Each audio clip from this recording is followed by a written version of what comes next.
Hello बच्चों, कैसे हैं आप सब। Welcome back to can coaching centre. आज की इस वीडियो में हम लोग देखने वाले हैं साइंस का फर्स्ट चैप्टर, उसके इम्पोर्टेंट क्वेश्चन आंसर। तो चलिए शुरू करते हैं। पहला क्वेश्चन है, रासायनिक अभिक्रिया क्या होती है। तो इसका आंसर हो जाएगा, जब दो या दो से अधिक पदार्थ आपस में मिलकर एक या एक से अधिक नए पदार्थ बनाते हैं तो उसे रासायनिक अभिक्रिया कहते हैं। बच्चों, थोड़ा समझने की कोशिश कीजिए। आवाज साफ ना आ रही हो तो कान में लीड लगा के सुने। कान में लीड लगाकर जब सुनेंगे तो आपको सारा कॉन्सेप्ट याद हो जाएगा। तो क्वेश्चन हमारा क्या था? क्वेश्चन था रासायनिक अभिक्रिया क्या होती है। आंसर क्या बना बच्चों? जब दो या दो से अधिक दो या दो से अधिक पदार्थ आपस में मिलकर एक या एक से अधिक नए पदार्थ बनाते हैं तो उसे रासायनिक अभिक्रिया कहते हैं। वीडियो के लास्ट में आपको यह भी बताया जाएगा कि कैसे आप 98% तक अपने एग्जाम में ला सकते हैं। जी हाँ, चलिए देखते हैं नेक्स्ट क्वेश्चन। क्वेश्चन है, रासायनिक समीकरण क्या होते हैं। क्वेश्चन क्या है? रासायनिक समीकरण क्या होते हैं। किसी रासायनिक अभिक्रिया को प्रतीकों और सूत्रों द्वारा दर्शाना रासायनिक समीकरण कहलाता है। समझने की कोशिश कीजिए। कोई जो अभी रासायनिक अभिक्रिया होती है, उस रासायनिक अभिक्रिया को प्रतीकों या सूत्रों के द्वारा बताना रासायनिक समीकरण कहलाता है।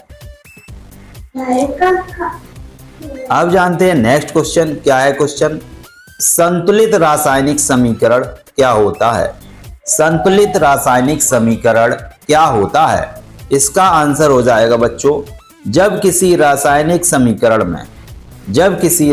समीकरण में अभिकारकों और उत्पादों के परमाणुओं की संख्या बराबर होती है। क्या होता है? अभिकारकों और उत्पादों के परमाणुओं की संख्या बराबर होती है तो वह संतुलित रासायनिक अभिक्रिया या समीकरण कहलाता है। समझिएगा, अभिकारक क्या होते हैं? जो हमने पदार्थ लिए, और उत्पादक क्या होते हैं? जो हमारा बनता है। तब इनके परमाणुओं की संख्या परमाणुओं की संख्या कैसी होती है? बराबर होती है। तब उस रासायनिक समीकरण को हम क्या कहेंगे? संतुलित रासायनिक समीकरण कहते हैं। पढ़िएगा, सुनिएगा कान में लीड लगाकर। और आपको यह भी बता दें कि 98% आप कैसे ला सकते हैं। जुड़े रहिएगा हमारे चैनल से, कैन कोचिंग सेंटर। चैनल का नाम क्या है? Can coaching centre. यहाँ पर आपको ऐसे ऐसे इंपॉर्टेंट क्वेश्चन दिए जाएंगे जब आपका एग्जाम होगा। पिछले ईयर्स बहुत सारे बच्चों ने जिनने हमसे क्वेश्चन लिए थे, उनके काफ़ी सारे क्वेश्चन एग्जाम में आए हैं और किसी का 95%, किसी का 93%, यानी कि 98% तक नंबर आए हैं। तो आपको भी ऐसे ही इम्पोर्टेंट क्वेश्चन मिलेंगे। कब मिलेंगे? हमारे चैनल के साथ जुड़े रहिएगा। बीच बीच में आपको इम्पोर्टेंट क्वेश्चन मिलते रहेंगे और आपको जब आपका एग्जाम होगा तब आपको बहुत ही इम्पोर्टेंट क्वेश्चन दिए जाएंगे हर एक सब्जेक्ट से। मेनली साइंस और मैथ का तो यहाँ पर मिलेगा ही मिलेगा, और भी बाकी सभी सब्जेक्ट के भी क्वेश्चन आंसर जो कि आपके एग्जाम में ही आते हैं वही यहाँ पर आपको मिल जाएंगे।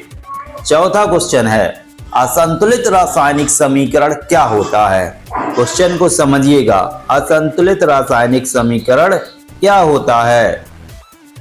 आंसर हो जाएगा इसका, जिसमें अभिकारक और उत्पाद के परमाणुओं की संख्या बराबर नहीं होती है। ध्यान दीजिएगा, बराबर नहीं होती है। संतुलित में क्या था? बराबर होती है, जबकि असंतुलित समीकरण में क्या हो रहा है? जो परमाणुओं की संख्या है, किसके परमाणुओं की संख्या? अभिकारक और उत्पाद के परमाणुओं की संख्या बराबर नहीं होती है। ऐसी समीकरण को हम लोग कहते हैं असंतुलित रासायनिक समीकरण। वेरी इंपॉर्टेंट क्वेश्चन है, तो आप इनको पूरा जरूर देखिएगा। नेक्स्ट क्वेश्चन है आपके सामने, क्वेश्चन इज संयोजन अभिक्रिया क्या होती है? संयोजन अभिक्रिया क्या होती है? जब दो या दो से अधिक पदार्थ मिलकर एक नया पदार्थ बनाते हैं तो उसे संयोजन अभिक्रिया कहते हैं। ठीक है, नेक्स्ट क्वेश्चन है आपके सामने, इंपॉर्टेंट क्वेश्चन है, अपघटन अभिक्रिया क्या होती है? अपघटन अभिक्रिया क्या होती है? इसका आंसर हो जाएगा जब कोई पदार्थ गर्मी, प्रकाश, विद्युत की उपस्थिति में सरल पदार्थों में टूटता है तो उसे अपघटन अभिक्रिया कहते हैं। अपघटन का मतलब ही होता है टूटना। तो जब कोई पदार्थ प्रकाश की वजह से या विद्युत की वजह से या और किसी वजह से सरल पदार्थों में टूट जाता है तो उस अभिक्रिया को अपघटन अभिक्रिया कहते हैं। अगर वीडियो बच्चों पसंद आ रहा है तो लाइक कीजिएगा और जुड़े रहिएगा कैन कोचिंग सेंटर से, जहां पर आपको बहुत ही इंपॉर्टेंट क्वेश्चन मिलेंगे जो कि आपके एग्जाम में ही आएंगे। आज के वीडियो में यहीं तक, मिलेंगे नेक्स्ट वीडियो में। सब्सक्राइब करके रखिएगा कैन कोचिंग सेंटर।